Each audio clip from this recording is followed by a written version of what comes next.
آج کی ویڈیو میں ہم بات کریں گے کہ کیا واقعی فلاویوس کا خاتمہ ہونے والا ہے اور کیا گونجا خاتون ہمیں ہمیشہ کے لیے چھوڑ کر جا رہی ہیں۔ ویڈیو کو آخر تک لازمی دیکھیے گا۔ سب سے دھماکے دار سین یگت کی واپسی کا ہے۔ وہ یگت جسے سب مرا ہوا سمجھ کر دفن کر چکے تھے، اب فلاویوس اور فاطمہ خاتون کے سامنے کھڑا ہے۔ وہ اپنا بدلہ بالکل اسی طرح لینا چاہتا ہے جسے اسے جلایا گیا تھا، لیکن کیا فلاویوس مر جائے گا؟ تاریخی طور پر دیکھا جائے تو فلاویوس یعنی ایورانوس کی عمر بہت طویل تھی، اس لیے میرا اندازہ ہے کہ وہ کسی نہ کسی صورت بچ نکلے گا، یا اسے کوئی پرانا تاریخی کردار آ کر بچا لے گا۔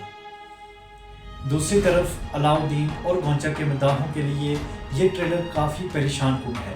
گونچا کے ہاں بچے کی ولادت تو ہوئی ہے، لیکن ان کی حالت دیکھ کر لگتا ہے کہ شاید وہ اس دنیا سے رخصت ہو گئی۔ اگرچہ تاریخ میں گونچا کا ذکر علاؤدین کی بیوی کے طور پر نہیں ملتا، لیکن مداحوں کی پسندیدگی اور ڈرامے کی ریٹنگ کو دیکھتے ہوئے لگتا ہے کہ محمد بزدار ان کا کردار اتنی جلدی ختم نہیں ہونے دیں گے۔ یہ محض ایک بے ہوشی والا سین ہو سکتا ہے۔